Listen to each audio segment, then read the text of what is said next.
শোনো, আমি খাবার তৈরি করে ফেলেছি, এসো তাড়াতাড়ি খেয়ে নাও। সারাদিন যে তুমি বসে বসে কি কাজ করো আমি কিছুই বুঝতে পারি না। হাত খরচের টাকা নেই, ঘরে ঠিক মতো বাজারও নেই, তুমি তো কোনো দায়িত্বই নিতে পারো না দেখছি। কাজ পাচ্ছি না, কি করব? আমি চেষ্টা তো করছি। চেষ্টা? সে তো দেখতেই পাচ্ছি তোমার চেষ্টার নমুনা। এত চেষ্টা করো তুমি, তাই তো সংসারের আজকে এই অবস্থা। আমি তো চাই সুখে রাখতে, কিন্তু কি করব? আমি যদি না পেরে উঠি। দেখো, চাকরি হয়তো আজ নেই, কাল ঠিক একটা পেয়ে যাবো হয়তো। হ্যাঁ সেই, ওসব ছাড়ো, এখন যে খাবারটা বানিয়েছি ওটা খেয়ে আমাকে অন্তত এখনকার মতো উদ্ধার করো, তারপর না হয় তোমার ওই চেষ্টা চালিয়ে যাওয়া, কেমন? এসো।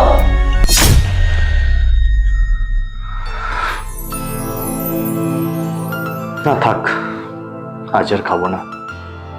একদিন না খেলে তো আর মরে যাব না,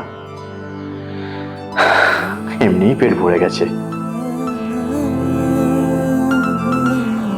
এভাবে না বললেও হতো, যখন টাকা থাকে তখন তো কোনো অভাব রাখে না। আজ সত্যি অসহায় হয়ে পড়েছে মনে হয়।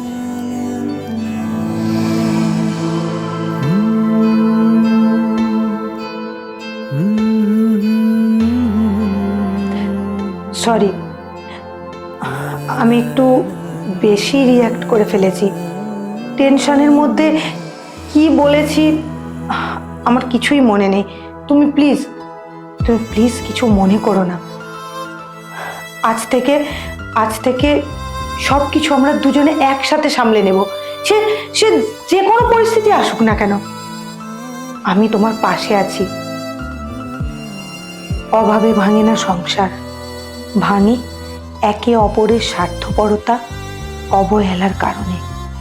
ভালো সময়ে দুজনে যেভাবে একসাথে থাকো, খারাপ সময়েও সেভাবেই দুজনে একসাথে থাকা উচিত। সমস্যা যতই বড় হোক, সহযোগিতা আর সম্মান, এটাই সুখী দাম্পত্যের আসল ভিত্তি।